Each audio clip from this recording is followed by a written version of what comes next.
नमस्कार दोस्तों, स्विच लक्ष्य क्लासेज में आप सभी का हार्दिक स्वागत है। मैं सौरभ कुमार गुप्ता।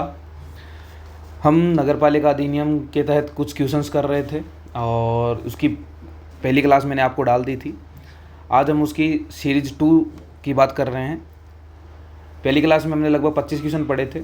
आज की में भी लगभग इतने ही क्वेश्चन करेंगे ताकि हमारा एक 50 क्वेश्चन का सेट बन जाएगा और ऐसे में एक 50-50 क्वेश्चन के सेट आपको टेलीग्राम पे अवेलेबल करा दूंगा। जैसे ये कंप्लीट होती है क्लास, इसके बाद क्वेश्चन और इसके साथ उसके आंसर और एक्सप्लेनेशन नेक्स्ट डे डालूंगा। मतलब आज मैं क्वेश्चन डालता हूँ, ठीक है, और एक दिन वेट करके ताकि आप उसको अपने हिसाब से आंसर करो, फिर उसके बाद उसके आंसर डाल दूंगा। अब देखो, आंसर में अगर कुछ थोड़ा बहुत ऊपर नीचे हो तो आप एक बार देख लेना। अगर कोई डाउट हो तो मुझे वहाँ डाल देना, अपने जो डिस्कशन वाला ग्रुप है उसके अंदर, या कमेंट सेक्शन कहीं पर भी आप डाल सकते हो, ठीक है। क्योंकि वो बनाई है मैंने, वो कुछ चीज़ें उसमें चेंज करनी थी, तो अगर मैं होगा तो अभी साथ के साथ चेंज करके डाल दूंगा, नहीं होगा तो आप एक बार उसमें बाद में मैं अपडेट करके डाल दूंगा, ठीक है। फिर रही बात क्वेश्चन सीरीज़ की, तो मैं कोशिश करूँगा 7 दिन में 1 या 2 आपके पास पहुंच जाए, ताकि 7 दिन में लगभग आपके पास 100 क्वेश्चन आ जाएंगे। तो ऐसे करते करते अपने पास लगभग 1000, 3000, 4000 क्वेश्चन हो जाएंगे। तो काफ़ी ऐसा बन जाएगा कि अपने को अपने थ्योरी भी कर ली है, क्वेश्चंस भी कर लिए हैं, तो एक कॉन्फिडेंस बिल्ड हो जाएगा अपना। और देखो, आरपीएससी हो या कोई सी भी एग्ज़ाम की बात कर लो, मैं तो नहीं बोलता कि बिना क्वेश्चंस किए आप किसी भी उसको निकालो, बिना टेस्ट दिए, बिना क्वेश्चंस किए। क्योंकि जब तक आप टेस्ट नहीं दोगे, क्वेश्चन नहीं करोगे, तब तक आपको उस सब्जेक्ट की वो आप थ्योरी याद कर लोगे, पर थ्योरी से बनने वाले क्वेश्चन किस प्रकार के बन सकते हैं, नए क्वेश्चन कैसे हो सकते हैं, वो आपको जब आप क्वेश्चन करोगे, टेस्ट दोगे, तभी आपको समझ में आएगा। सिर्फ थ्योरी पढ़ने से सिलेक्शन नहीं होएगा, ये बात आप अपने दिमाग में, जहन में बिल्कुल फिक्स कर लो। क्योंकि प्रैक्टिस ही मांगता है यहाँ पर। वहाँ एग्ज़ाम में आपके हाथ पैर फूल जाएंगे जब थोड़ा हार्ड पेपर आएगा तो, और ईजी आएगा तो तुम आप भावनाओं में बहकर बहुत ज़्यादा करोगे या फिर फिसल जाओगे, तो वहाँ से सिली मिस्टेक्स बहुत ज़्यादा कर दोगे। तो ये सब चीज़ें तभी दूर होती है जब आप बहुत सारे क्वेश्चन, बहुत सारे टेस्ट देते हो, तो वहाँ से ये चीज़ क्लियर होती चलेगी। तो आप क्वेश्चंस देखो, जब भी मैं क्वेश्चन कराऊँ, जैसे मैं क्वेश्चन स्टार्ट करूँ, वहाँ से उसको पढ़ना शुरू करो, खुद से आंसर करो, उसके बाद मेरा आंसर देखो। पॉज कर लो, कोई प्रॉब्लम नहीं है, पॉज किया उसके बाद अपना आंसर दो। मैच कर रहा है, इसका मतलब अपने को एक क्वेश्चन आ रहा है, तो अपन कॉन्फिडेंस बिल्ड होता है उस पॉइंट पे आके कि हाँ, अपने को क्वेश्चन आ रहे हैं, अपन ने थ्योरी पढ़ी है, अपनी नॉलेज में आ रही है, काम आ रही है। वो बोलते हैं ना कि दिमाग में बहुत सारी चीज़ें स्टोर की जा सकती है। भाई दिमाग है, दिमाग बहुत सारी चीज़ डाल दोगे, लेकिन जब टाइम पे बाहर ही नहीं निकले तो कोई काम की नहीं है। जैसे बोलते हैं रिकॉल, तो वो चीज़ अगर रिकॉल ही नहीं हो रही तो वो किसी काम की नहीं। रिकॉल करने का बेस्ट तरीका होता है क्वेश्चनिंग। जब आप क्वेश्चन करोगे तब वो चीज़ रिकॉल होएगी आपको, ठीक है। तो इसलिए अपने को इसको अच्छे से रिकॉल करने के लिए बहुत सारे क्वेश्चंस करने हैं। बात रही वैकेंसी की, वैकेंसी देखो आपको पता चल ही रहा होगा। पद की स्वीकृतियाँ हैं वो 76 वाली, वो भी जारी हुई, उसकी वित्तीय स्वीकृति जारी हो चुकी है। और वैकेंसी है, कभी भी आ जाएगी, कोई आता पता नहीं चलेगा, पर जिस दिन वैकेंसी आ जाएगी उसके बाद आपको ज़्यादा टाइम नहीं मिलने वाला है। इसलिए अपनी तैयारी को बहुत अच्छे से रखो, कंटिन्यू रखो। पार्ट ए भी पढ़ो, पार्ट बी भी पढ़ो, स्टार्ट कर दो। पार्ट बी अगर आपको अभी नहीं पढ़ना है, थोड़ा लेट पढ़ना है, कोई 2-3 एग्जाम है तो वो दे लो। पार्ट बी जैसे भी नोटिफिकेशन यहाँ से जारी होता है वैसे ही आप दे दो। अगर आप खाली टाइम है और आप टाइम देना चाहते हो तो 1 से 1.5 घंटा आराम से इसको दो, ताकि तो धीरे धीरे अपन अगर इसको पढ़ेंगे तो ये याद अच्छे से रह पाएगा। देखो, इसको पढ़ने से या काम नहीं चलेगा कि सिर्फ धारा पढ़ लिया, उसका नाम पढ़ लिया, काम चल जाएगा, नहीं चलेगा। देखो सिंपल बात है, धारा के अंदर से डीपली क्वेश्चन आएंगे। जब तक कि उसके एक्सप्लेनेशन आप नहीं पढ़ते, उससे रिलेटेड क्वेश्चंस नहीं करोगे, तो वो जब कन्फ्यूजन बहुत रहेगा। क्योंकि इसमें है बहुत सारी चीज़ें, जैसे जुर्माने वाली चीज़ें बहुत जगह बिल्कुल डिट्टो मिल जाएगी आपको, बहुत सारे कन्फ्यूजन क्रिएट होंगे उसको लेके। तो वो तभी दूर होंगे जब आप उनको पढ़ोगे, याद करोगे, जुर्माने एक साथ लिखोगे, उनको बार बार रिवाइज करोगे, तब जाके उनसे रिलेटेड क्वेश्चन करोगे, टेस्ट दोगे, तब जाके चीज़ें क्लियर होगी। और आपको पता ही है ये, और जब पिछले वाली और इस बार वाले में बहुत अंतर है। वैकेंसी लगभग उतनी रहने वाली है, लेकिन उसमें कंपटीशन है वो लगभग डबल हो जाएगा, ये मान के चलो, कम से कम डबल अपना कंपटीशन है, उसमें कोई दो राय नहीं है। तो डबल कंपटीशन को फाइट करना है आपको, वो सब चीज़ें करनी है। पर कंपटीशन कब नेगलेक्ट हो जाता है, जब आपकी मेहनत बहुत ज़्यादा होती है। जब आप मेहनत बहुत अच्छी से कर लोगे तो आपको ये कंपटीशन बस नाम का या नंबर्स का लगेगा, ये नंबर्स में कंपटीशन लगेगा, क्वालिटी में कंपटीशन नहीं लगेगा। लेकिन आपका परफॉर्मेंस या आपकी मेहनत ही लो लेवल पर रहेगी तो आपको ये कंपटीशन बहुत बड़ा लगेगा। तो इसलिए अपनी मेहनत को निखारो फटाफट से, उसको बार बार रिवाइज करो, चीज़ों को याद करने की कोशिश करो, ठीक है। तो उस हिसाब से अपनी तैयारी रखनी है। चलो इसी पॉइंट से अपनी क्लास को स्टार्ट करते हैं। सबसे पहले तो आज हम नया क्वेश्चन की शुरुआत करते हैं। जो ये क्वेश्चन अपना कथन कारण से संबंधित है, ठीक है। इसके ऑप्शंस लगभग हर जगह आपको हर एग्जाम में यही मिलते हैं सेम।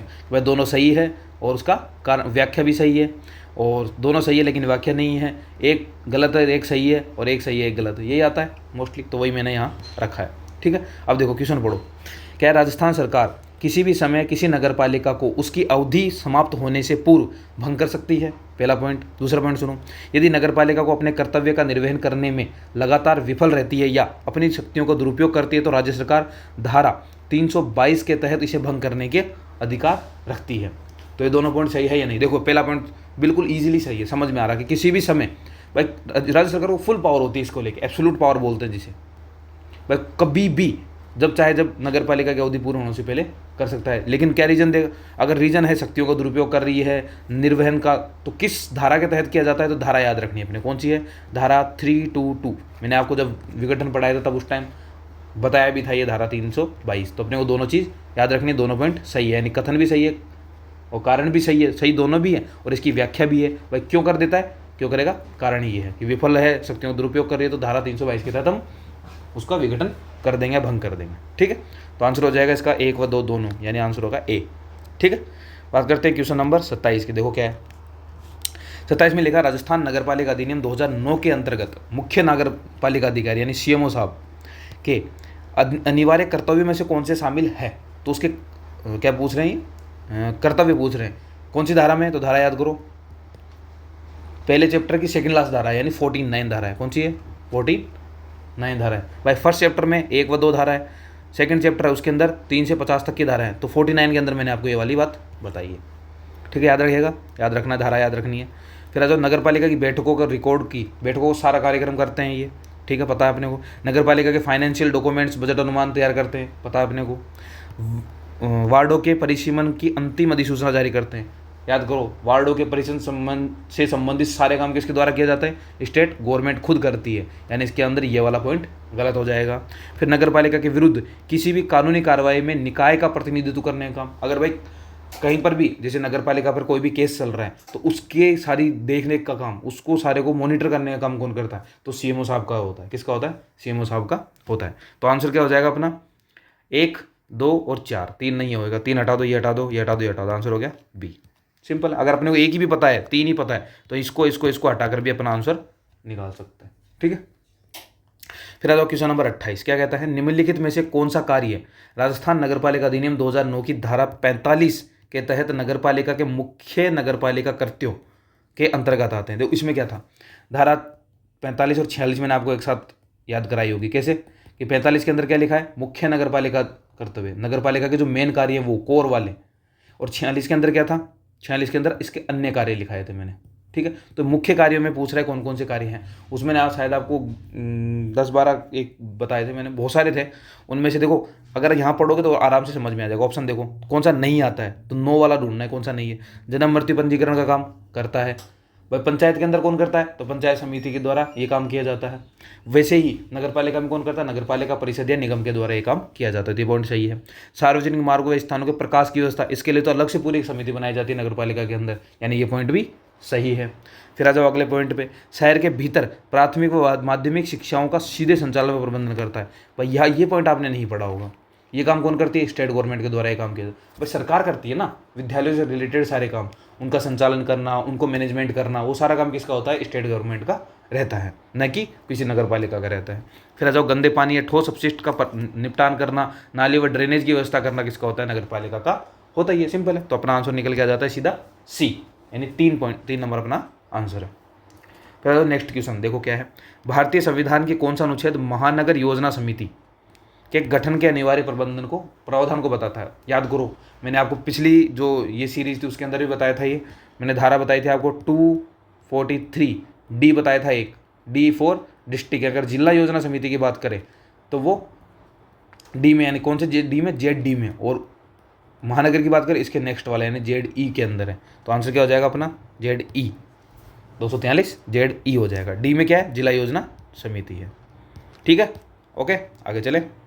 आ जाओ क्वेश्चन नंबर 30 पर। यह क्या कहता है, राजस्थान नगरपालिका अधिनियम 2009 के प्रावधानों के तहत किसी नगरपालिका क्षेत्र में वार्डों के निर्धारण और उनके संख्यांकन के संबंध में कौन सा संयोजन सही है? यानी सही ढूंढना है। सही पॉइंट क्या है? वार्डों के निर्धारण से संबंधित उस मामले में। तो वार्डों का निर्धारण राज्य सरकार के द्वारा गजट में नोटिफिकेशन के द्वारा किया जाता है, सही बात है। वार्डों का संख्यांकन नॉर्थ वेस्ट से साउथ ईस्ट की तरफ किया जाता है। देखो ये नॉर्थ वेस्ट से साउथ ईस्ट की तरफ, यही बताया था मैंने आपको डायरेक्शन, पर इधर से नंबरिंग करना स्टार्ट करते हैं। तो ये वाला पॉइंट भी सही हो गया अपना। प्रत्येक वार्ड की जनसंख्या यथासंभव पूरे निकाय क्षेत्र में एक समान अनुपात में होनी चाहिए, बताया था मैंने आपको, धारा नंबर शायद 10 में है ये पॉइंट। तो ये वाला पॉइंट कि भाई हर वार्ड के अंदर जितने भी धारा मतलब जो जनसंख्या होगी तो जनसंख्या का अनुपात है वो लगभग सभी में क्या होना चाहिए, समान होना चाहिए। ये वाला पॉइंट था उसमें। वार्डों के निर्धारण पर आपत्तियां दर्ज कराने के लिए न्यूनतम 30 दिनों का समय दिया जाता है। याद करो 30 दिन का दिया जाता है क्या, 30 दिनों का समय नहीं दिया जाता है। तो कितने दिन का दिया जाता था, आई थिंक 15 डेज का दिया जाता है। कितने दिन का दिया जाता है, अरे 15 डेज नहीं 7 डेज का दिया जाता है। 7 दिन का ही तो देते हैं, बस जनता की आपत्तियाँ 7 दिन के अंदर दर्ज करानी होती है, तो 7 दिन का टाइम दिया जाता है इसके अंदर, तो 7 दिन याद रखना है, ठीक है। तो वार्डों का निर्धारण अपने धारा जो 11 के अंदर लिखा हुआ है, सॉरी 10 के अंदर लिखा हुआ है, तो ये वाला पॉइंट इसमें, और ये जो जनसंख्या वाला है वो धारा 9 के अंदर लिखा हुआ है। और साथ ही साथ कितने दिन का है, 7 दिन के अंदर करवाना होता है। यानी टोटल कितना हो जाएगा आंसर इसका, ये सही है, ये सही है, ये सही है, ये गलत है, यानी 1 2 3 अपना आंसर ये हो जाए। अगर अपन सिर्फ ये पता लगा लेते, डायरेक्ट देखा, ये देखा न्यूनतम 7 दिन किया, तो ये कट ये कट ये कट आंसर निकल के आ गया। ये लो ये होता है, ऑप्शंस को हटाकर भी अपन आंसर निकाल सकते हैं, तो वो तरीका ये है अपना। मगर इतना तो पता ही है कि 30 दिन तो नहीं है, कुछ नहीं पता तो पूरी में ये तो पता है कि 30 दिन नहीं है, तो ये वाला हट ही जाएगा। तो कैसे भी करके अपन आंसर ये आराम से निकाल सकते हैं अपना। यानी जितना कॉम्प्लिकेटेड पेपर होता है ना उतना ईजी हो सकता है अगर अपन उसको तरीके से करें। अब ये क्वेश्चन लगेगा, इतने बड़े क्वेश्चन से आंसर की लोगों को आदत नहीं होती है बहुत सारों को कि यार बड़ा क्वेश्चन है छोड़ देते हैं बाद में कर लेंगे, लेकिन बहुत सारे बड़े क्वेश्चन बहुत ईजी हो जाते हैं, अभी ईजिली हो भी जाता है वो, तो ऐसा है। तो यानी धारा अपना क्वेश्चन नंबर 30 का आंसर क्या हो जाएगा, ए हो जाएगा। आ जाओ नेक्स्ट क्वेश्चन पे। क्वेश्चन नंबर 31 ये क्या कहता है, राजस्थान नगरपालिका अधिनियम 2009 के अंतर्गत किसी सदस्य को पद से हटाने की जांच प्रक्रिया के दौरान उसे क्या अधिकार प्राप्त होते हैं। यानी जिस टाइम उसके ऊपर जांच की प्रक्रिया चल रही होती है पद से हटाने वाले के दौरान, तो उस टाइम उसके ऊपर उसके पास कौन कौन सी पावर्स होती है उसकी बात इसके अंदर की गई है। पद से हटाने वाली बात ये कौन सी धारा में लिखी है, पहले धारा बताओ कौन सी है, धारा 39, धारा 39 के अंदर इसकी बात लिखी हुई है। देखो पहला पॉइंट क्या कहता है, उसे केवल लिखित, देखो एक चीज़ अच्छी चीज़ बता देता हूँ, कभी भी कहीं केवल भी इनको क्या थोड़ा नेगेटिव पॉइंट में माना जाता है हमेशा, या नहीं वाले पॉइंट आ रहा है, या कुछ ऐसे पॉइंट शब्द है 5-6 जिनको आप देख के अंदाज़ा लगा सकते हैं ये अगर अपने को कुछ भी नहीं आ रहा, जैसे पूरा क्वेश्चन है उसमें कुछ समझ में नहीं आ रहा, लेकिन अपने को ढूंढना है कि नहीं ये सही वाला ढूंढना है, तो उसमें ये शब्द दिख रहा है तो उसको नेगेटिव ले लो, यानी उसे गलत मान के आगे बढ़ो। अब जैसे ये लिखा है कि उसे केवल लिखित स्पष्टीकरण देने का वो दिया जाता है, तो इसको अपन किया एक बार के लिए गलत मान लिया, ठीक है। उसे राजस्थान सरकार के समक्ष व्यक्तिगत सुनवाई साक्ष्य प्रस्तुत करने का उचित अवसर दिया जाता है, दिया ही जाता है, पूरा उसके पास ऑथोरिटी है, वो अपना जो पक्ष है वो किसी भी तरीके से रख सकता है, खुद रख दे, साक्ष्यों के माध्यम से, अपने प्रतिनिधि के माध्यम से भी रख सकता है। उसे हाई कोर्ट में सीधे अपील करने तक निलंबित रहने का अधिकार है। देखो हाई कोर्ट में सीधे अपील करने, देखो पहली बात अगर आपने सही ढंग से पढ़ा हो तो उसके अंदर मैंने लास्ट में एक लाइन बताई थी, क्या इस मामले में आप कोर्ट नहीं जा सकते, ये सारा काम कौन करता है, स्टेट गवर्नमेंट या उसके द्वारा प्राधिकृत अधिकारी के द्वारा ये काम किया जाता है, बताई थी मैंने बात। यानी कोर्ट जाना ही नहीं है तो सुप्रीम कोर्ट की बात तो आई, जो हाई कोर्ट की बात तो आएगी नहीं, तो ये कट हो जाएगा, यानी ये वाला पॉइंट भी गलत हो गया, ठीक है। आ जाओ, उसे जांच के दौरान भी सदन की बैठकों में अनिवार्य रूप से भाग लेने की अनुमति होती है। देखो क्या लिखा है, अनिवार्य रूप से, भाई जरूरी थोड़ी है उसको रखेंगे अपन, उसको एक ऑप्शन होता है अपने पास निलंबित करने का, भाई आवश्यक तो नहीं है ना कि वो जाए ही जाए, भाग ले ही ले, नहीं ऐसा नहीं है, अपन उसको निलंबित करने का ऑप्शन सरकार अपने पास रखती है, तो उसे निलंबित किया जा सकता है, यानी ये पॉइंट भी गलत हो गया। और ये लिखित वाली बात है तो अपने को पता है लिखित भी दे सकता है, मौखिक भी दे सकता है, किसी और के माध्यम से भी दिलवा सकता है, तो हर तरीके से दे सकता है, इसलिए ये पॉइंट भी गलत है। तो आंसर क्या हो जाएगा अपना 2, सिर्फ 2 पॉइंट दूसरा नंबर का सही है। देखो बिल्कुल माइन्यूट से गलती है, निलंबन करने का अधिकार किसके पास है, स्टेट गवर्नमेंट के पास है। यहाँ पर भी देखो अनिवार्य लिखा है बस, अगर ये लिख देता बेटकॉम में भाग ले सकता है या अनुमति है तो भी सही हो जाता है ये पॉइंट, लेकिन अनिवार्य एक शब्द की वजह से ये गलत है। यहाँ पर देखो उसे केवल लिखित, अब ये केवल लिखित जो लिखा हुआ है ये अगर नहीं होता तो ये पॉइंट भी सही है, क्योंकि उसे एक स्पष्टीकरण देने का पूरा अवसर होता है, दे सकता है, सिंपल। तो कुछ छोटी छोटी गलतियाँ करके जो क्वेश्चन बनाए, पेपर बनाए जाते हैं वो ज़्यादा टफ लगने लग जाते हैं, क्योंकि अगर आपने बारीकी से एक्ट नहीं पढ़ा है, अब इसमें आपने सिर्फ धारा पढ़ी है तो क्या कर लोगे आप इस क्वेश्चन के अंदर, नहीं कर सकते ना। उसके अंदर आपको बारीकी से पढ़ा हुआ एक्ट ही काम आएगा। तो वो बात है कि अगर पेपर टफ है तो टफ इसलिए क्योंकि आपने उसे बारीकी से नहीं पढ़ा। अगर बारीकी से पढ़ी ये चीज़ें तो कोई भी टफ नहीं है, ना टफ होता, कोई पेपर टफ नहीं होता इतना, ठीक है। फिर आ जाओ नेक्स्ट क्वेश्चन पे। वो क्या कहता है, नगरीय भूमि के नियमन के संदर्भ में निम्नलिखित कथनों पर विचार कीजिए। ठीक है, ये अपने शायद चैप्टर नंबर आगे वाले में पहुंच गए, वहाँ की बात है, चलो देखते हैं। फिर भी किसी भी कृषि भूमि का गैर कृषि या वाणिज्यिक उपयोग के लिए रूपांतरण नगर पालिका की अनुमति के बिना नहीं किया जा सकता। देखो ये क्या कहता है कि अगर आपके पास कोई एग्रीकल्चर लैंड है, उसको आप क्या करने हो, या तो रेजिडेंशियल यूज़ लोगे या कोई कमर्शियल यूज़ लोगे, तो इसके लिए आपको क्या करना होता है, यहाँ कन्वर्जन कराना होता है, और कन्वर्जन के लिए कन्वर्जन फीस देनी होती है, और कन्वर्जन फीस के बाद ही आपकी एग्रीकल्चर लैंड को आप इन कामों में ले सकते हो। ठीक है, तो ये किसके द्वारा करवाया जाता है कन्वर्जन, नगर पालिका, या फिर अगर ग्राम पंचायत का मामला है तो पंचायत समिति के द्वारा ये काम किए जाते हैं। तो आंसर ये वाला पॉइंट सही है, इसका मतलब सही। आ जाओ नेक्स्ट पॉइंट। राजस्थान नगर पालिका एक्ट 2009 की धारा 69A के तहत राज्य सरकार या निकाय द्वारा पट्टे जारी करने का विशेष प्रावधान होता है। देखो अगर आपने शायद 2021 के टाइम पे चलते थे ये अभियान, कौन सा, प्रशासन आपके द्वार चलता था। इस अभियान के दौरान आपने अगर पोस्टर देखे हो उस टाइम के, तो उसमें एक धारा लिखी होती थी, नगर पालिका में मिलते थे ना, कितने रुपये मिलते थे वो, 501 रुपये का, 501 रुपये में पट्टे दिए जाते थे क्षेत्र में। शायद अभी भी चल रही योजना, 501 रुपये में पट्टे दिए जाते हैं। उसमें स्पष्ट रूप से लिखा होता था एक्ट की धारा 69A के तहत आपको ये पट्टे जारी किए जाते हैं, तो वो धारा वही है। तो अगर वहाँ अगर आपने गौर से देखो, कई बार चीज़ें देखी, पढ़ी, सुनी हुई काम आ जाती। तो अगर ये क्वेश्चन शायद उस टाइम भी किसी एग्जाम में आया था, तो ये उसी वजह से मेरा सही हुआ था कि 69A इसलिए ध्यान रही मेरे को ही। तो पट्टे जारी करने का विशेष प्रावधान है, तो यानी पहला पॉइंट भी सही है, दूसरा भी सही है, यानी दोनों सही। आंसर हो जाएगा हमारा सी। ठीक है, आगे समझ में, आगे चले, ओके। अच्छा नेक्स्ट क्वेश्चन अपना 33 क्या कहता है, जिला योजना समिति, ओ आगे वापस बताओ फटाफट से धारा बता दो, 243ZD। ठीक है, कि संरचना और कार्यों के संबंध में निम्नलिखित कथनों पर विचार करना। संरचना मैंने आपको अच्छे से बताई थी और बता देंगे अभी। जिला योजना समिति का मुख्य कार्य पूरे जिले की एकीकृत विकास योजना तैयार करना। सिंपल है, सही बात है। इस समिति में कुल सदस्यों में से 4/5 ग्रामीण व शहरी निर्वाचित प्रतिनिधियों द्वारा चुने जाते हैं।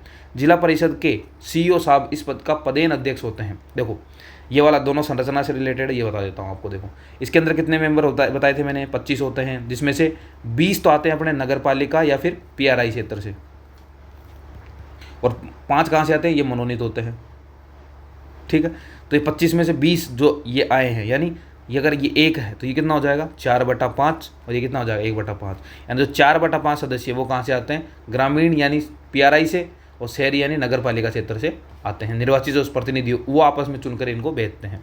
फिर जिला परिषद का जो CEO नहीं होता है, इसका जो अध्यक्ष होता है, वो इसका अध्यक्ष कौन होता है, जिला परिषद के जो अध्यक्ष होते हैं वही इनके अध्यक्ष होते हैं। जो जिला परिषद का अध्यक्ष होता है वही इसका अध्यक्ष होता है। तो ये वाला पॉइंट गलत हो जाएगा अपना। तो कितना हो जाएगा, तो कितने कथन सत्य हैं, UPSC लेवल का पहुंच गया, तो दो कथन सही थे, यानी पहला सही है, दूसरा सही है, तीसरा गलत है। तो ओके, आंसर हो गया हमारा B। आगे चले। अच्छा क्वेश्चन था, क्वेश्चन नंबर 34 की बात कर लेते हैं। क्या कहता है, अधिनियम की धाराओं को उसे मेल करना है, भाई मिलान, ऐसे आ जाते हैं। ये ईजी वाले मानता हूँ मैं, भाई ईजी है ना, धारा और धारा का नाम पता होना चाहिए, आंसर कर लोगे आप।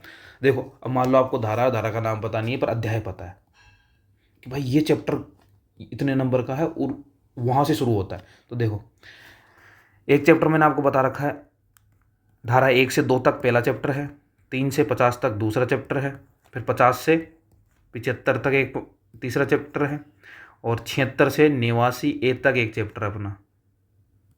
ठीक है, देखो इस चैप्टर में और इस चैप्टर में अपन राजस्व की बात करते हैं। इसके अंदर अपन थोड़ी जमीन वमीन से रिलेटेड संपत्ति से संबंधित कुछ बातें करते हैं। अब देखो 76 आ गया, ये देखो 76 2, अब इसमें बजट की राजस्व बात है, यानी वित्त आयोग की बात होगी, बजट प्राकलन की बात होगी। 87 वैसे भी आधा बजट से संबंधित अपना, ठीक है। देखो 87 और ये इसमें आ गया, 67 इसमें आ गया, यानी अपना जो ये मिला हुआ है ऑटोमेटिकली। 67 संपत्ति संबंधित है, यानी इससे कनेक्ट कर देंगे अपन ऑटोमेटिकली। अब यहाँ देखो राजस्व की बात है, सबसे पहली धारा ही अपनी यही आती है राजस्व की उसकी सिफारिश है, और 77वीं वो क्या कहता है, इसकी पालना ही कहता है ये। और 87 के अंदर अपन ने बजट अच्छे से पढ़ रखा। तो ये धाराएं आप अगर अध्याय याद रखोगे, मतलब कभी कभी ऐसा नहीं कि तुमको एग्जैक्ट धारा याद ही हो, अंदर का मटेरियल ज़्यादा इंपॉर्टेंट है।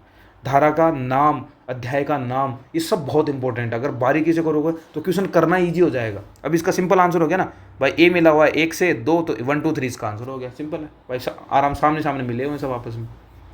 तो ऐसा है, ऐसे थोड़ा एनालिटिकल, ये क्वेश्चन करने से पता चलती है चीज़ें, थ्योरी पढ़ने से नहीं आएगा आपको। ये सब क्वेश्चन करोगे तब नई चीज़ें एक्सप्लोर करने का मौका मिलेगा। आ जाओ नेक्स्ट क्वेश्चन पे। ये क्या कहता है, राजस्थान के ऐतिहासिक नगरीय कानून और उनके लागू होने के वर्ष के साथ सुमेलित करना है, मतलब मिलान करना है। अच्छा ये पुराने वाले आ गए, ये नया क्वेश्चन है थोड़ा सा। देखो मैंने शायद बता नहीं रखा है ये वाला पॉइंट। इसमें उस टाइम के जो पुराने एक्ट जो लागू हुए थे उनकी बात की गई है भाई, सबसे पहले किस में लागू हुआ था। देखो ये मैं आपको बता देता हूँ सॉरी। तो सबसे पहले अपने हडोती क्षेत्र में हुआ था, उसके बाद बीकानेर में हुआ है, फिर जयपुर में और फिर जोधपुर में। हम रख लो आप अपने हिसाब से। जो बीकानेर में हुआ है 1923, छोड़ दो हडोती में, बीकानेर में 1927, 1943 और 1944 के अंदर। ये याद ही करना, इसमें कुछ नहीं है, सीधा मिला लो आप। इसको आंसर आपका मिलेगा भाई, ये इसके अंदर 2, ये B1 के अंदर आ जाएगा, ये C3, ठीक है, सॉरी ये इससे मिलेगा और ये इससे, अरे यार गलत हो गया, ये इसमें है बीकानेर 4, जयपुर 43 एक्ट, ठीक है देख लेना आप, ये आंसर बन रहा है अपना। ये याद रख लेना है एक बार मोटे मोटे, अगर आ जाए बोला इसका बिसरा तो अपने को कर लेना है, देखो छोड़ना नहीं है। हाडोती वाला याद रखना है, एक जयपुर वाला बहुत पूछ सकते हैं, तो जयपुर वाला याद रखना। तो 1923, 1927, 1943 और 1944, ठीक है। नेक्स्ट क्वेश्चन पे आ जाओ। ये क्या कहता है, राजस्थान में नगरीय स्थानीय निकाय के विकास से जुड़ी निम्नलिखित प्रमुख घटनाओं को उनके कालक्रम अनुसार व्यवस्थित करना है, यानी पुराने से नए की तरफ जमाना है। इनको जमा देंगे भाई, क्या कह रहा है। राजस्थान में 74वां संविधान संशोधन, बताओ 74वां संविधान संशोधन कब हुआ था, फटाफट से, फटाफट, टाइम वेस्ट नहीं करना, फटाफट बताओ जल्दी। अरे 1994, ठीक है। माउंट आबू सबसे पुराना मामला, ये प्रथम नगर पालिका की स्थापना हुई थी, कब हुई थी यार, सिंपल 1864, पहले ही पेज पे लिखा हुआ है अपना। राजस्थान स्थानीय स्वायत्त शासन निदेशालय DLB, वैसे तो बताया है मैंने आपको 1951 का है ये, सॉरी 1950 का है। 1951 का क्या अपना एक्ट था, पहला एक्ट था जो, और ये एक्ट तो 2009 का है, इसमें लिखा ही हुआ है। तो अपन मैच करा लो भाई फटाफट से, कौन कौन सा पुराना है। तो 2 सबसे पहले आएगा, उसके बाद आएगा अपना 3 के बाद अपना कौन सा आएगा, 3 के बाद आ जाएगा अपना ये एक्ट 1 और ये 4। तो 2 3 1 4, 2 3 1 4 यानी पहला आंसर हो जाएगा A। आगे समझ में, कालक्रम में जमाना है, डेट्स याद रखनी है, डेट याद है तो आप आराम से अरेंज कर लोगे, कोई टेंशन ही नहीं है। चलो नेक्स्ट की बात करते हैं, क्वेश्चन नंबर 37। ये क्या कहता है, निम्नलिखित नगरपालिका में नगर परिषदों और उससे संबंधित जिलों का कौन सा युग्म सही सुमेलित है। देखो इसमें ये थोड़ा रटने वाला है, मैं इसका आंसर बता देता हूँ। यहाँ ये जो बालोतरा है वो नगर परिषद है ही नहीं, तो इसलिए ये गलत हो जाएगी, बाकी सारे सही मिले हुए हैं, ठीक है। तो ये याद रखने वाले हैं, मैं आपको एक बार सारे दे दूंगा, एक बार आप रीड कर लेना, तो आ जाए ऐसा कोई तो कर लेंगे, और नहीं तो कोई टेंशन ही नहीं है। मोटा मोटा देखो नगर पालिकाएँ तो याद होने वाली नहीं है, इतनी सारी है, तो वो तो अपने को याद करनी भी नहीं है। नगर निगम अपने को पता ही है, नगर और डेवलपमेंट अथॉरिटी है वो अपने को पता ही है। सिंपल एक नगर परिषद है कुछ, वो देखनी है अपने को, शायद 55-56 है, वो 54-55 है, वो देख लेना है एक बार, ठीक है, वो आपको बता दूंगा। चलो आ जाओ 38 पे। ये क्या कहता है, राजस्थान नगरपालिका अधिनियम 2009 के तहत सदन के भीतर कदाचार या अनुशासनहीनता के संदर्भ में किसे निलंबित या निष्कासित करने की शक्ति प्राप्त नहीं है। मतलब किसके पास पावर नहीं है कि वो निलंबित या निष्कासित कर सकता है अगर कोई गलत काम कर रहा है सदन के अंदर। देखो पीठासीन अधिकारी को तो होनी है, अध्यक्ष भाई नगरपालिका अध्यक्ष है, उस टाइम पे बैठक के अंदर अध्यक्षता वही करेगा, तो उसके पास तो फुल पावर उसको हटाने की, ठीक है। इसके अलावा मुख्य नगरपालिका अधिकारी इसके पास नहीं होगी भाई मेरे हिसाब से, हाँ इसके पास नहीं है, क्योंकि इसके पास फाइनेंशियल पावर होती है, आपको पता है। इसके पास प्रशासनिक एडमिनिस्ट्रेटिव पावर होती है, जबकि ये जो पावर है वो पॉलिटिकल पावर है कुछ हद तक। पॉलिटिकल प्लस क्या बोलते हैं, लॉ एंड ऑर्डर वाली बात है, लॉ एंड ऑर्डर मेंटेन करना है। तो लॉ एंड ऑर्डर मेंटेन करना है तो ये इसके पास भी होती है, डीएम साहब के पास भी ये पावर है। डीएम के पास ही होती है, एसडीएम के पास नहीं होती है ये। तो डीएम साहब के पास ये पावर होती है। साथ ही राज्य सरकार अगर कोई अपॉइंट कर देती है ऐसा बंदा तो उसके पास भी ये पावर हो सकती है, लेकिन इसके पास तो नहीं होगी, ये बात तो पता है अपने को। बी, तो आंसर बी तो होना ही होना है, ठीक है। तो आंसर क्या हो जाएगा, बी, सीएमओ साहब के पास ये पावर नहीं होती है। चलो आ जाओ क्वेश्चन नंबर 39 की बात करते हैं। ये क्या है, राजस्थान नगरपालिका अधिनियम 2009 के अनुसार यदि कोई व्यक्ति नगरपालिका करों का भुगतान समय पर नहीं करता तो निकाय द्वारा निम्नलिखित में से कौन सी कार्रवाई नहीं की जा सकती। देखो जहाँ पर भी नहीं आए स्टार मार्क करके रखो ताकि गलती होने के चांस कम से कम हो जाए, ठीक है। तो क्या कह रहा है कि एक्ट के तहत अगर कोई व्यक्ति कर का भुगतान नहीं करता है तो उसके ऊपर कौन सी कार्रवाई नहीं की जा सकती की बात कर रहा है। पढ़ो पहले। डिफॉल्टर यानी जिसने कर नहीं दिया उसे क्या घोषित कर देते हैं, डिफॉल्टर। तो डिफॉल्टर की चल संपत्ति की कुर्की व बिक्री करना। व्यतिक्रमी यानी डिफॉल्टर के विरुद्ध दीवानी मामले में मुकदमा दायर करना। संबंधित व्यक्ति की अचल संपत्ति को तुरंत कुर्क करके राज्य सरकार के नाम स्थानांतरित करना। बकाया राशि पर नियमानुसार निश्चित दर से ब्याज वसूल किया जाए। अब देखो सिंपल है, थोड़ा भी नॉलेज है ना इस एरिया की तो अपने आप कर दोगे। देखो क्या कहता है, चल संपत्ति। चल संपत्ति समझ में आती है, मूवेबल एसेट्स किसे कहते हैं, मूवेबल एसेट्स। जैसे कि कार है, जैसे स्थायी संपत्ति किसे कहते हैं, जैसे ज़मीन है स्थायी हो गई, कोई प्लॉट खाली है वो क्या होती है, स्थायी संपत्ति। स्थायी चल संपत्ति पेन, पेंसिल, टेबल, कुर्सियाँ, बेड, ये सब किस में आ जाएगा, चल संपत्ति में आ जाती है। तो चल संपत्ति की कुर्की और बिक्री की जा सकती है। उसके विरुद्ध कोर्ट में केस चलाया जा सकता है। उस संबंधी व्यक्ति की अचल संपत्ति यानी नॉन मूवेबल जो एसेट्स है उनको, देखो एक शब्द लिखा है इसमें, तुरंत कुर्क करके ठीक है, राज्य सरकार के नाम स्थानांतरित करना। देखो तुरंत तो कुर्क की जा सकती है किस मामले में, यदि पता चल रहा है ये भगोड़ा है। अगर ये पता चल गया कि ये भागने वाला है, ये देश छोड़ने वाला है, ये मामला ये अपने पैसे खा के भागेगा, तो अपन तुरंत कार्रवाई तो कर सकते हैं। इस वाला का एक अलग से क्लोज है वहाँ पर, अगर वो उसका पता है भाई पैसे खाएगा भागेगा तो वहाँ पर तुरंत कुर्क करने का है भगोड़े के लिए। लेकिन ये क्या है, लेकिन किसी भी कंडीशन में राजस्थान सरकार के रूप वहाँ पर स्थानांतरित वाला मामला नहीं है, स्थानांतरित नहीं करते। हमेशा क्या किया जाता है, कुर्क करने के बाद विक्रय किया जाता है, बेचा जाता है, बेचने के बाद अपना पैसा वसूल कर लिया जाता है। जो बेचा बचता है वो जो जिस स्वामी है उसको सौंप दिया जाता है। तो स्थानांतरित वाला मामला किसी भी कंडीशन में नहीं होता, हमेशा कुर्क की जाती है और उसके बाद उसे बेची जाता है, ठीक है। फिर इसके अलावा बकाया राशि है, उसके बाद नियमानुसार निश्चित दर पर ब्याज वसूला किया जाता है। हाँ, सरकार ब्याज वसूलती है, उसका जो खर्चा होता है वो भी वसूल करती है, 10% प्रशासनिक वे भी वसूल करती है। तो बहुत सारे एक्स्ट्रा जो खर्चे हैं वो उसके ऊपर थोपे जाते हैं इसके साथ साथ, ठीक है। तो आंसर हमारा हो जाएगा सी। और कौन सी धारा में है, धारा भी याद रखो इसकी, धारा है इसकी 130 से लेकर 135 तक ये सारे काम किए जाते हैं। तो ये पूरी एक धारा का चेन है, चेन में सीक्वेंस में ये सारे धारा है। तो 130 से 135 के अंदर ये वसूली वाला सारा मैटर किया जाता है, ठीक है। समझ में आ गया होगा, आगे चले, ठीक है। तो नेक्स्ट क्वेश्चन पढ़ो। राजस्थान नगरपालिका अधिनियम 2009 की धारा 21, वेरी इंपॉर्टेंट धारा है। क्या है 21 में, बताओ फटाफट पहले। योग्यता, क्या है, योग्यताएं हैं। तो चुनाव लड़ने के लिए विशेष योग्यता यानी 21A की बात कर रहा है। किसकी बात कर रहा है, 21A जो बाद में जोड़ा गया था, जिसके अंदर विशेष योग्यता जोड़ी गई है। के संदर्भ में कौन सा कथन सही पूछ रहा है, कौन सा कथन सही है, बताओ फटाफट। आरक्षित सीटों पर चुनाव लड़ने के लिए उम्मीदवार की आयु न्यूनतम 25 वर्ष होनी चाहिए। दूसरा पॉइंट, 21 से 25 वर्ष के आयु वर्ग के उम्मीदवारों के लिए प्रत्येक वार्ड में कुछ सीटें विशेष रूप से आरक्षित की जाएगी। तीसरा पॉइंट पढ़ो, सामान्य वर्ग के सभी वार्डों में केवल उच्च शैक्षणिक योग्यता वाले व्यक्ति ही चुनाव लड़ सकते हैं।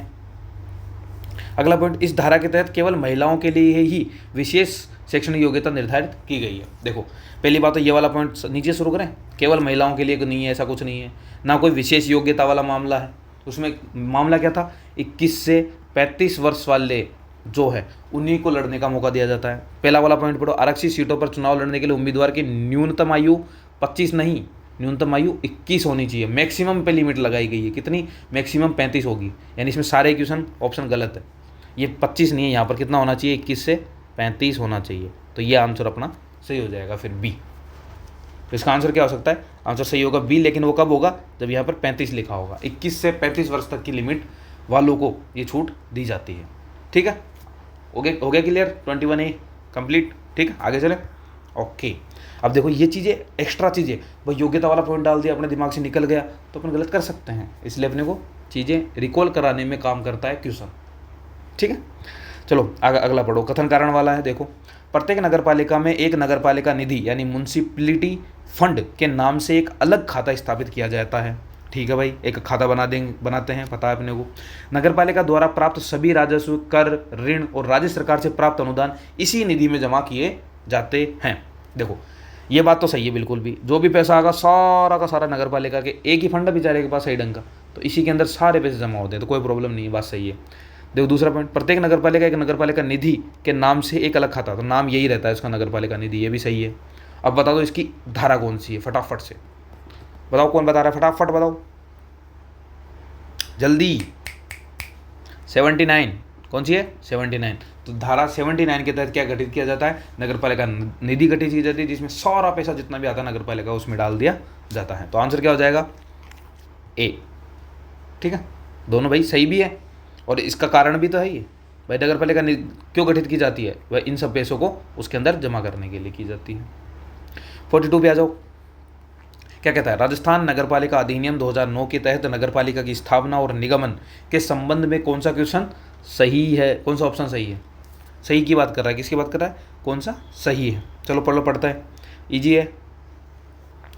प्रत्येक नगर पालिका बोर्ड, नगर पालिका परिषद और नगर निगम एक निगमित निकाय होता है जिसका शाश्वत उत्तराधिकार होता है। बहुत अच्छा टॉपिक है, बहुत अच्छा क्वेश्चन है, बताओ। भाई नगर पालिका बोर्ड, परिषद, निगम है, वो एक निगमित निकाय होता है जिसका एक शाश्वत उत्तराधिकार होता है। निकाय का एक सामान्य नाम होगा और वह अपने नाम से मुकदमा कर भी सकता है और उसके ऊपर पर भी नगद मुकदमा चलाया जा सकता है। निकाय को अपनी सीमाओं के भीतर जंगम, स्थावर यानी चल और अचल संपत्ति धारण करने की पूर्ण शक्ति प्राप्त होती है। फिर किसी औद्योगिक नगरी में नगरपालिका गठन अनिवार्य रूप से किया जाएगा। क्या लिखा है? कि अनिवार्य रूप से वहाँ गठन किया जाएगा। जहाँ पर भी एब्सोल्यूट की बात होती है, मैंने आपको बताया थोड़ी देर पहले कि केवल, अनिवार्य, एब्सोल्यूट, जहाँ पर एब्सोल्यूट की बात की जाती है, 100%, 100% की बात की जाती, वो गलत होते हैं। देखो यहाँ पर भी देखना, ये चीज़ें काम करती है। अब नहीं बोलता मैं 100% काम करती है, पर यहाँ पर अपने को ऑप्शन हटाने की बात आती है, अपने को कुछ करना है, और वहाँ से अगर अपना तिकड़म बैठता है तो वहाँ इसको यूज करना चाहिए, जो मैं बताता हूँ इसको। ठीक है, चलो पहला पढ़ो। देखो पहला सही है। पहली बात इसकी धारा बताओ, धारा कौन सी है, तभी तो आगे बात करेंगे ना। धारा बताओ, धारा 5 आ गई याद? हाँ, धारा 5 के अंदर इसके बारे में लिखा हुआ है। ठीक है, तो धारा 5 की बात होगी जिसमें बोर्ड, नगर परिषद और नगर निगम की बात की है। भाई निगमित निकाय क्या होता है बताइए तो? निगमित निकाय कॉरपोरेट बॉडी, जैसे कि आदमी होता है, उसी तरह जो ये नगर पालिका बोर्ड है, परिषद, निगम है, इनको भी एक आदमी की तरह माना जाता है, लेकिन कैसा? कृत्रिम मानव की तरह माना जाता है। जैसे तुम मरोगे तो तुम्हारे बेटे, तुम्हारी संपत्ति किसके पास जाएगी? तुम्हारे पुत्र के पास जाएगी, यानी उस जो संपत्ति उसका एक क्या रहेगा? शाश्वत उत्तराधिकार। वो चले जाएंगे तो उनके तुम्हारे पोते आ जाएंगे, पड़पोते आ जाएंगे, सड़पोते आ जाएंगे, ये सीक्वेंस में, यानी शाश्वत उत्तराधिकार बना रहेगा, उस चीज़ पर बना रहता है हमेशा, किसी न किसी का, और उसी वंश से। तो इसमें भी क्या होता है? नगर पालिका बोर्ड में ऐसा होता है कि बोर्ड का अध्यक्ष चेंज होगा हर 5 साल में, नया आएगा तो वो ऑटोमेटिकली इसका वो क्या बन जाएगा? कर्ता धर्ता बन जाएगा। तो वही मामला इसके अंदर होता है। तो शाश्वत उत्तराधिकार ये होता है। निगमित निकाय समझ में आ गया? तो पहला पॉइंट क्लियर। दूसरा पॉइंट देखो, निकाय का एक सामान्य नाम होगा और अपने नाम से मुकदमा। भाई जैसे आदमी के ऊपर केस चलता है और आदमी केस चला सकता है, वैसे ही नगर पालिका के ऊपर भी केस चल सकता है, नगर पालिका भी किसी के ऊपर केस चला सकती है। तो ये पॉइंट भी सही है। निकाय अपनी सीमाओं के भीतर जंगम व स्थावर संपत्तियाँ खरीद बेच सकता है। पढ़ा है अपन ने अच्छे से, भाई खरीद बेच सकता है, फुल पावर उसके पास ये सारी चीज़ों की। किसी भी औद्योगिक नगरी में नगरपालिका गठन अनिवार्य रूप से करना जरूरी है नहीं। जहाँ पर भी औद्योगिक नगरी, किसी को भी अगर औद्योगिक नगरी घोषित कर दिया जाता है, वहाँ नगरपालिका गठन नहीं किया जाता है। पढ़ा था मैं अपन ने उसमें कि भाई जो औद्योगिक नगरी है इसका गठन राज्यपाल की अनुमति से होता है। ठीक है, और यहाँ पर किसे बनाया गया एग्जाम्पल के रूप में? तो अपने भिवाड़ी को औद्योगिक नगरी बना रखा है, तो वहाँ पर नगरपालिका की जरूरत नहीं होती, औद्योगिक नगरी ही सारा काम संभालती है उनका। ठीक है, तो ये वाला पॉइंट गलत हो जाता है। तो अपना आंसर हो जाएगा 1 2 3, 1 2 3, यानी अपना आंसर हो गया बी। आगे समझ में? क्लियर? आगे चलें? ठीक है, आ जाओ 43 क्या कहता है? निम्नलिखित में से कौन सा विषय भारतीय संविधान की 12वीं अनुसूची के अंतर्गत नगरपालिका के कार्यात्मक डोमेन यानी जो फंक्शनल डोमेन्स है उसकी सूची में नहीं आता है? तो मतलब कौन सा काम है जो नगरपालिका के जो 18 विषय 12वीं अनुसूची है उसके अंदर कितना विषय लिखे होते हैं? 18 विषय हैं, तो उन 18 विषयों के अंदर शामिल नहीं है, तो वो बात करनी है यहाँ पर। इन 4 में से कौन सा है जो नहीं है? देखो पहले पढ़ो, पढ़ने से समझ में आ जाएगा अगर थोड़ा सा लॉजिकली पढ़ेंगे। तो देखो, नगरीय वन्य व पर्यावरण संरक्षण है, सार्वजनिक गलियां पार्कों खेल के मैदानों का रखरखाव है, घरेलू व औद्योगिक वाणिज्य उद्देश्यों से जल आपूर्ति है, अंतर्राज्यीय परिवहन, राष्ट्रीय राजमार्गों का नियमन व प्रबंधन। देखो पढ़ो, वापस पढ़ो, अंतर्राज्यीय, इंटर स्टेट, स्टेट की भी नहीं, इंटर स्टेट के जो रोड है, जो नेशनल हाईवे हैं उनकी बात कर रहा है, वो इसमें नहीं आती है। अपन किसकी करते हैं?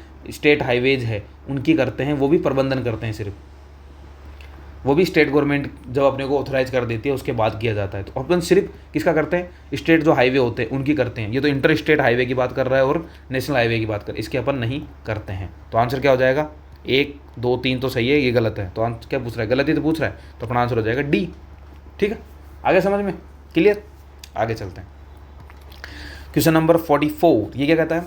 भारतीय संविधान के अनुच्छेद 243 डब्ल्यू के तहत, डब्ल्यू याद करो, डब्ल्यू में क्या लिखा है?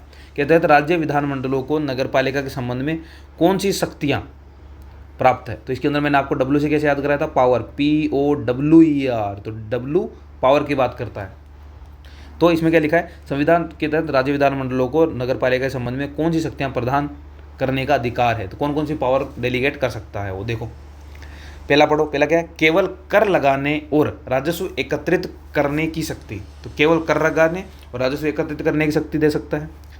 आर्थिक विकास, सामाजिक न्याय के लिए योजनाएं तैयार करने की शक्ति और उत्तरदायित्व, राज्य सूची के सभी मामलों पर कानून बनाने की पूर्ण स्वायत्तता, जिला स्तर के सभी प्राधिकारियों से सीधे नियुक्त और बर्खास्त करने की शक्ति। देखो सारे के सारे एब्सोल्यूट है।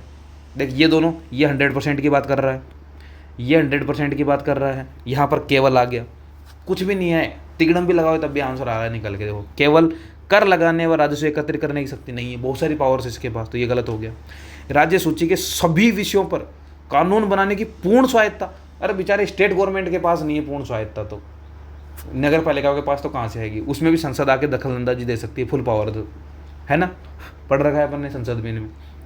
और सभी विषयों पे, खुद के विषयों पे तो कानून बना नहीं पा रही, तो ये सारा गलत हो गया। फिर जिला स्तर के सभी प्रशासनिक अधिकारियों को सीधे नियुक्त और बर्खास्त करने की पावर, ये पावर स्टेट गवर्नमेंट के पास बेचारे पास है ढंग से नहीं है, वो ऑल इंडिया सर्विसेज वालों को हटा नहीं सकती जल्दी से, बहुत बड़ा मामला नहीं है तब तक, वो भी आगे परमिशन के बाद हटेगी, तो ये कहाँ से हटा देंगे? तो ये वाला पॉइंट भी गलत हो जाता है। तो आंसर क्या आ जाएगा अपना? 2। आंसर नहीं पता तब भी आंसर आ रहा है। देखो आर्थिक विकास और सामाजिक न्याय के लिए जितनी भी योजनाएं तैयार करते हैं उस तैयार करना, उसकी रिस्पॉन्सिबिलिटी सारी नगर पालिका के पास रहती है, सिंपल है। तो आ गया 44 का आंसर 2।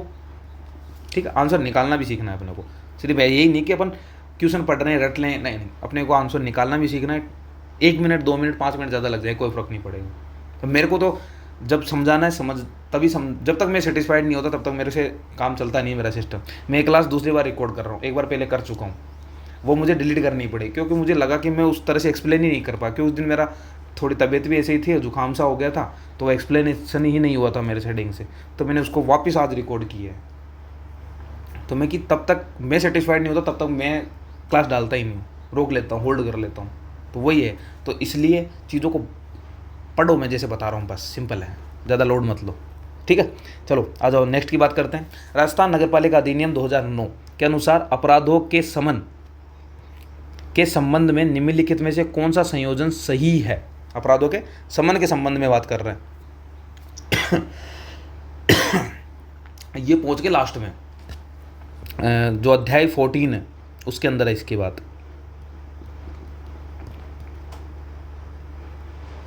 देखो, मुख्य नगरपालिका अधिकारी द्वारा प्राधिकृत अधिकारी किसी भी उल्लंघनकर्ता से समझौता राशि लेकर अपराध का समन कर सकता है, अपराध का समन कर सकता है। नेक्स्ट पॉइंट पढ़ो। अपराध का समन केवल कानूनी कार्रवाई शुरू होने से पूर्व ही किया जा सकता है, उसके बाद नहीं कर सकते। समन की राशि के भुगतान के बाद हिरासत में लिए गए किसी भी आरोपी को तुरंत रिहा कर दिया जाएगा और उसके खिलाफ कोई भी कार्रवाई नहीं होगी। गंभीर प्रकृति के आपराधिक मामलों जैसे धोखाधड़ी, गंभीर चोट का समन इस अधिनियम के तहत नहीं किया जाएगा। अब समन करने का मतलब समझते हैं, पहले अपराधों का समन क्या होता है। मतलब मान लो किसी ने कोई अपराध कर दिया, किसी इंसान ने कोई अपराध कर दिया, ये भाई आदमी है, इसने कोई अपराध कर दिया, इससे कोई गलती हुई, अपराध हो गया, FIR हो गई, दर्ज हो गई, मामला आगे चला। तो अगर ये कोई इसने अपराध किया है और उसका समन करना है, समन का मतलब उसको उस मामले को फिनिश करना है, समाप्त करना है, तो उससे रिलेटेड कैसे कैसे उसको समन किया जा सकता है उसकी बात है। देखो, किसी भी उल्लंघनकर्ता से समझौता राशि लेकर समझौता किया जाता है, किसके द्वारा किया जाएगा ये याद रखना है, बस CMO साहब ये काम करते हैं, तो ये बात सही है। तो CMO साहब के द्वारा ही ये समझौता है वो काम किया जाता है। अगर कोई राशि के माध्यम से, तो राशि के माध्यम से किया जा सकता है। तो पहला पॉइंट सही हो जाता है। दूसरा पॉइंट देखो, अपराध समन केवल कानूनी कार्रवाइयों शुरू होने से पूर्व ही किया जा सकता है, उसके बाद नहीं हो सकता। ये गलत बात है। जैसे ही मान लो कोई केस, ये तो ये बोल रहा है कि केस होने से पहले ही हो सकता है, केस होने के बाद नहीं हो सकता, यहीं हो सकता है, यहाँ नहीं हो सकता। नहीं, ऐसा नहीं होता है। FIR हो जाए या तुम्हारा मामला कोर्ट में चला गया, कोर्ट में प्रोसीजर चल रहा है और फिर भी आप चाहते हो कि हम समझौता कर लें, तो समझौता हो सकता है। समझौता कर लो आप पीछे, और उसके बाद अपना केस वापस ले सकते हो, सिंपल है।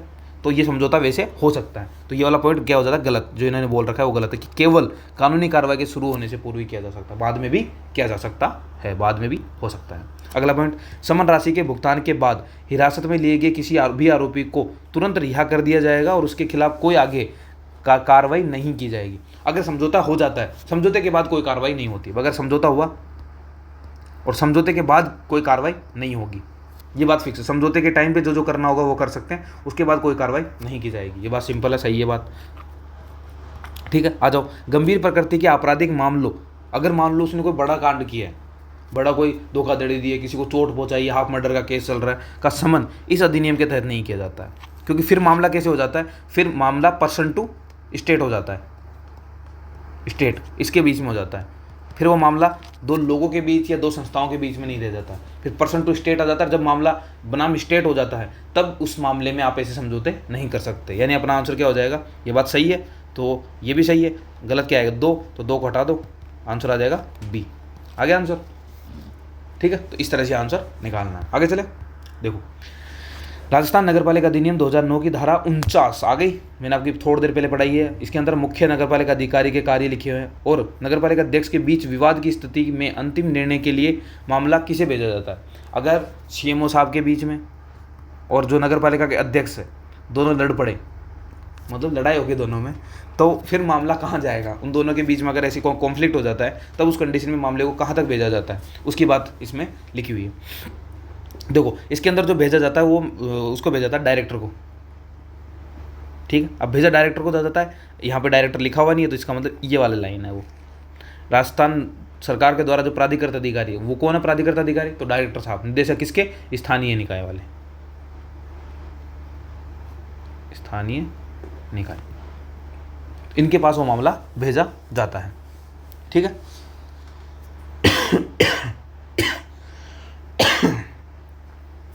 ठीक,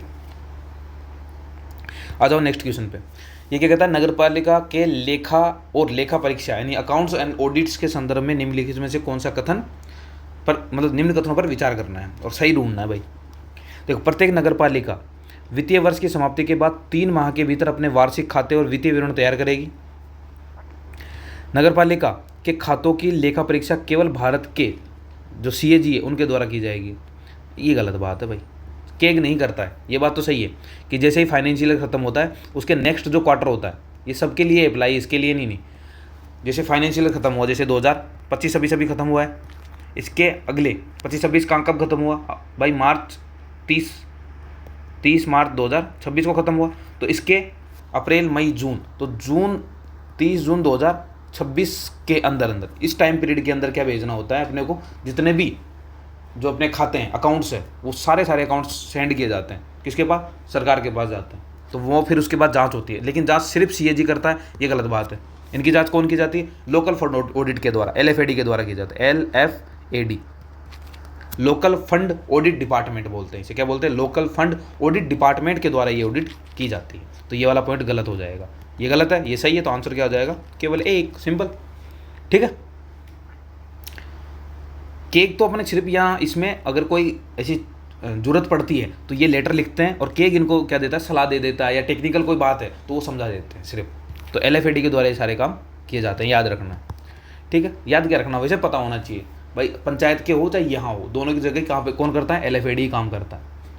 राजस्थान के शहरी प्रशासन और विकास योजनाओं के संदर्भ में निम्नलिखित कथनों पर विचार कीजिए। अच्छा क्वेश्चन है ये, देखो आगे पढ़ो। मास्टर विकास योजना का क्षितिज काल आमतौर पर 20 वर्ष के लिए होता है। किसी भी मास्टर प्लान के प्रारूप को अंतिम रूप देने के लिए पहले जनता से सुझाव और आपत्तियां मांगना अनिवार्य होता है। तीसरा पॉइंट देखो, नगरपालिका क्षेत्र के भीतर किसी भी विकास योजना को मंजूरी देने की अंतिम शक्ति केवल वार्ड समिति के पास होती है। देखो अब ये गड़बड़ हो गई यहाँ पर, बाकी सारे सही। देखो मास्टर योजनाएं कितने साल की होती है, 20 साल की, सबको पता है। जबकि अगर गांव की बात करें, गांव के अंदर कितने साल की होती है, वो 30 साल के लिए होती है। कितने सालों की होती है, 30 साल के लिए होती है। वहाँ पर कितनी होती है, 20 सालों के लिए होती है। मास्टर प्लान है, इसका अंतिम प्रारूप, हाँ, जनता से आपत्ति ली जाती, सुझाव लिए जाते हैं, आपत्तियाँ मांगना अनिवार्य होता है, कंपलसरी। ये बात सही है, तो ये बात सही है, ये बात सही है। देखो ये में के भीतर विकास योजना की मंजूरी अंतिम शक्ति केवल वार्ड समिति के पास। वार्ड समिति के पास तो है ही नहीं बेचारे के पास, ये तो बस विकास योजनाओं के बारे में थोड़ा बनाती है, उसको आगे फॉरवर्ड करती है। उसके बाद ये सारा काम करता कौन है, तो ये जो पावर है लास्ट वाली, वो सारी स्टेट गवर्नमेंट के पास है। किसके पास है, स्टेट गवर्नमेंट ही उन्हें फाइनल रूप से क्या करती है, मंजूरी प्रदान करती है। तो किसके पास जाती है, राज्य सरकार के पास जाती है। तो ये वाला पॉइंट गलत हो जाता है। तो अपने क्या पूछ रहे, कितने कथन सही है, तो पहला और दूसरा सही है, तीसरा गलत है, यानी 2 कथन सही है। आंसर हो जाएगा हमारा बी। क्या हो जाएगा, बी। ठीक है, आगे समझ में, आगे चलें, आ जाओ। Question number 49, second last question आज का हमारा। क्या कहता है, मिलान करवा रहा है, ठीक है मिलान कर दो। क्या कह रहा है, अच्छा ये आगे वाली धारा है भाई साहब, ये थोड़े रिकॉल करने में भी जोर आएगा ना। देखो फिर भी याद करो। देखो सार्वजनिक मार्ग पर बाधा या अतिक्रमण हटाने वाली धारा कौन से में, और न्यूसेंस वाली, हाँ इन दोनों में तो मैं भी कंफ्यूज हूँ। ये तो सही है। अनधिकृत विकास या भूमि उपयोग के लिए जो साक्ष्या यानी जो जुर्माने लगाए जाते हैं वो 167, जुर्माने वाली याद रह जाती है मेरे को, तो ये वाली 167 याद है, ठीक है ये सही है। और सार्वजनिक मार्गों पर बाधा या अतिक्रमण हटाना और न्यूसेंस को हटाने इसमें कम शक्ति, अच्छा ये वाली पहले आएगी, तो ये वाला ये इसके साथ ही है और ये इसके साथ है, तो आंसर हो जाएगा 1 2 3, मतलब आमने सामने लगी हुई सीरीज से। देखो सार्वजनिक मार्ग पर बाधा व अतिक्रमण हटाने वाली जो धारा है वो 245 है, और न्यूसेंस वाली है 233, और जो अनऑथराइज्ड जो अपन डेवलपमेंट करते हैं वो है अपने 167 में। ये तो मेरे को ध्यान है, तो यह 49 का आंसर हो जाएगा 1 2 3। ओके चलो आ जाओ 50, आज का लास्ट क्वेश्चन है। राजस्थान नगरपालिका अधिनियम 2009 की धारा 101 के तहत भूमि के आवंटन और हस्तांतरण के नियमों के अनुसार सही कूट का चयन करना है। भूमि का आवंटन की बात की जा रही है 101 में, ये तो ठीक है। नगरपालिका अपनी किसी भी अचल संपत्ति को राज्य सरकार की पूर्व सहमति के बिना स्थायी रूप से बेच या पट्टे पर नहीं दे सकती। बिल्कुल सही पॉइंट है भाई साहब, इसमें कोई दोहराई है ही नहीं, ठीक है। फिर आ जाओ नेक्स्ट पॉइंट पे, सार्वजनिक उपयोगिता पार्क सड़कों के लिए आरक्षित भूमि का आवंटन किसी निजी व्यावसायिक गतिविधि के लिए नहीं किया जाएगा। ये तो ऑब्वियस बात है भाई, पार्क की, स्कूल की, ये जो शमशान घाट की, ये सारी ज़मीनें होती हैं वो किसी भी पर्सनल मतलब जो निजी व्यावसायिक होते हैं उन मामलों में नहीं दी जा सकती। ये तो सिंपल है, ये तो सही है, ठीक है। भूमि का आवंटन केवल खुली निविदा के माध्यम से ही किया जा सकता है। इसमें किसी भी रियायती दरों पर सीधे आवंटन का कोई प्रावधान नहीं किया जा सकता। देखो यहाँ थोड़ा सा गड़बड़ है ये मामला। ये क्या कह रहा है कि खुली निविदा, पहली बात तो ये नहीं होती, ठीक है। दूसरी बात, इसमें किसी भी रियायती दर, हाँ रियायती दर करती है सरकार। आपने बहुत सारी स्कीम्स सुनी होंगी सरकार की, सरकार टाइम टाइम पे बहुत सारी स्कीम नगर पालिकाओं के अंदर स्कीम्स आती रहती है। किससे रिलेटेड कि भाई कभी कमर्शियल कोई दुकानें हैं उनकी नीलामी होती रहती है, कहीं रेजिडेंशियल कोई प्लॉट्स वगैरह है उनकी नीलामी होती रहती है, तो वहाँ पे रियायती दरों पे क्या चल रहा होता है, मामला चल रहा होता है। वहाँ पे छूट दी जाती है टाइमली, कभी दिवाली छूट भी मिलती है, कभी बहुत सारी अलग अलग टाइप की छूटें दी जाती है सरकार के द्वारा इन चीज़ों को बढ़ावा देने के लिए, तो ये रियायती दरों पे दी जाती है, इसमें कोई प्रॉब्लम नहीं है। यानी ये वाला पॉइंट गलत हो गया, ये वाला पॉइंट सही है ही। नगर पालिका किसी भी अचल संपत्ति को राज्य सरकार की पूर्व सहमति के बिना, हाँ कोई भी संपत्ति उसको बेच भी नहीं सकती और पट्टे पे नहीं दे सकती। कब तक, जब तक कि ऊपर से परमिशन नहीं मिलती किसको, नगर पालिका को, तब तक वही दोनों काम ही नहीं कर सकती। यानी ये वाला पॉइंट सही है, ये वाला पॉइंट सही है, ये गलत है। तो क्वेश्चन क्या कह रहा है, अपने को सही ढूंढना है, सही ढूंढना है तो 1 और 2 सही आंसर हो जाएगा ए, ठीक है। तो अपना आंसर हो गया ए। 50 खत्म हो जाते हैं अपने आज। लगभग अपनी 50 क्वेश्चन 50 मिनट की क्लास भी हो गई है आज की अपनी, काफ़ी बड़ी क्लास हो गई है। मैंने सोचा नहीं था, मैंने सोचा 30 मिनट 40 मिनट में हो जाएगी, लेकिन लंबी खिंच गई, कोई बात नहीं। 1 घंटे तक तो बैठ ही सकते हैं अपन। 25 क्वेश्चन किए हैं, 25 नहीं है, ये बहुत सारे क्वेश्चन हैं, बहुत, क्योंकि क्वेश्चन के अंदर मैं इतने सारे ऑप्शंस रखता हूँ, लगभग 20 पेज की PDF है, ठीक है। तो उससे अपने को एक नहीं, एक से ज़्यादा क्वेश्चन मिल जाते हैं ऑटोमेटिकली, एक के अंदर ही 4 क्वेश्चन और हो जाते हैं। तो अपने लगभग 4-5 क्वेश्चन अपने एक क्वेश्चन के अंदर कर रहे होते हैं। तो ऐसे करके अपन काफ़ी अच्छे सारे क्वेश्चन कर लेंगे, कोई प्रॉब्लम नहीं है। और अब देखो, कोई भी चीज़ की ज़रूरत हो, जैसे कोई डिस्कशन करना है, कोई बात करनी है, तो आप कमेंट सेक्शन आपके लिए खुला हुआ है, व्हाट्सएप अपना ग्रुप है, वहाँ आ सकते हो आप, वहाँ बात कर सकते हैं। अपना टेलीग्राम का डिस्कशन ग्रुप है, वहाँ है, कोई बात है, कोई चीज़ की ज़रूरत है, आप बोल सकते हो। जहाँ तक मैं जैसे आज मैंने किसी का कमेंट देखा था, वहाँ पे करंट अफेयर्स के लिए बोल रहे थे मेरे को। देखो, अभी मैं तो अगर अपनी URO की बात करूँगा, तो अभी उसके लिए करंट अफेयर्स की ज़रूरत अभी फ़िलहाल नहीं है। मैं अगर बाकी सब्जेक्ट्स की बात करूँ, जैसे अगर आप बात करते हैं, बहुत सारे बोलते हैं कि मुझे पॉलिटी के लिए बोलते हैं। देखो, मेरी एक प्रॉब्लम है, अगर मैं किसी सब्जेक्ट को स्टार्ट करूँ तो मैं तब तक नहीं रुकना चाहता जब तक कि मैं उसको पूरा नहीं कर देता। तो अगर मैं पॉलिटी एक बार स्टार्ट करूँगा, जैसे इंडियन पॉलिटी एक बार पढ़ाना स्टार्ट करूँगा, तो अभी मेरे को बहुत सारी चीज़ें रोकनी पड़ेगी एक साथ। जैसे अपनी शॉर्ट्स चल रहे हैं, उसके लिए मुझे रोज़ दिन में 1-2 घंटा निकालना होता है, वो अपलोड करना बहुत टाइम लगता है। पर मैं इसलिए डाल रहा हूँ ताकि इन द एंड किसी को भी लाभ मिले। देखो, इन द एंड किसी को तो लाभ मिल ही रहा है उस चीज़ का, कहीं भी देखी सुनी पड़ी हुई चीज़ें काम आ जाएगी। तो मैं उसको रोकूंगा नहीं, मैं उसको कंप्लीट ही कराऊंगा, ठीक है। फिर आती है बात अपने क्वेश्चंस की। मैं इन क्वेश्चंस को नहीं छोड़ने वाला। अभी क्वेश्चंस कराने तब तक अगर वैकेंसी के चांसेस पूरे रहेंगे, वैकेंसी आई जाएगी, फिर मुझे अपनी रिवीजन क्लासेस स्टार्ट करनी है, रिवीजन कराना है पूरा एक उसका। और फिर बाकी मुझे इतना ही टाइम मिलता है, क्योंकि मेरे भी जॉब रहती है। अब यह तो 3 दिन छुट्टियाँ हैं मेरी, तो उस टाइम पर मैं काफ़ी अच्छी चीज़ें कवर करके आपको प्रोवाइड कर दूँगा। तो वो मैं छुट्टियों का यूज़ आपके लिए ही करता हूँ ज़्यादातर टाइम में। इन चीज़ों को तैयार करने में टाइम लगता है, अब इन PDFs को डालना है, इन चीज़ों को अपलोड करना है, तो हर चीज़ थोड़ा मेरे लिए टाइम कंज्यूमिंग होती है, तो वहाँ ज़्यादा टाइम वेस्ट हो जाता है मेरा थोड़ा। फिर अगर मैं कोई नई सब्जेक्ट शुरू करूँ और वो पूरी ना हो, तो वो भी अच्छा नहीं है। फिर आप बोलोगे सर पूरी नहीं करवाई है, टाइम पे आप क्लासेज नहीं डाल रहे हो, वो प्रॉब्लम हो जाती है। वरना ऐसा कुछ नहीं है कि मुझे क्लास डालने में कोई नहीं आ रहा है भाई, मुझे बस ये है कि मुझे थोड़े नोट्स तैयार करने होंगे, उसमें टाइम लगता है। नोट्स मेरे पास है, ऐसा नहीं है कि नहीं है, पर उनको अच्छे से तैयार करना। देखो, नोट्स होना और अच्छे नोट्स होना में फ़र्क होता है। और बहुत जगह मिल जाएगी आपको क्लासेज, इतनी कोई बड़ी है नहीं। जो चीज़ नहीं मिल सकती या जो फ्री ऑफ कॉस्ट नहीं अवेलेबल आपके पास, मैं वो ज़रूर आपको अवेलेबल करा रहा हूँ। काफ़ी महंगे कोर्स दे रही है, 15,000, 10,000, 15,000 रुपये के मैंने सुने हैं कोर्स है इनके। तो वही बात है कि इतने महंगे कोर्स आपको लेने की ज़रूरत नहीं है, आप यहाँ से पढ़ सकते हो। और इसमें कोई कमी है या कोई चीज़ आपको लगती है कि हाँ ये सुधारने की ज़रूरत है, देखो फैक्ट से कुछ ऊपर नीचे हो जाते हैं। जैसे कि वो नगर निगम वाला एक फैक्ट था कि वो नगर निगम का डाटा है, वो एक भीलवाड़ा वाली रह गई थी मैंने BAP के तहत आपको याद करा रखी थी, भीलवाड़ा वाली वहाँ से वो मिस हो गई थी, भीलवाड़ा अलवर और वो पाली वाली, तो वो मिस हो गया मेरे दिमाग में से। तो वो ऐसा है, तो कभी कभी ऐसा हो जाता है, कोई डाटा मिस हो जाता है तो एक बार बोल दिया करो, कोई प्रॉब्लम नहीं है मुझे उसमें। मैं नेक्स्ट क्लास में करेक्ट कर दूंगा, या फिर वहाँ की वहीं कमेंट सेक्शन में आपको वहीं प्रोवाइड कर दूंगा उस चीज़ को, ठीक है।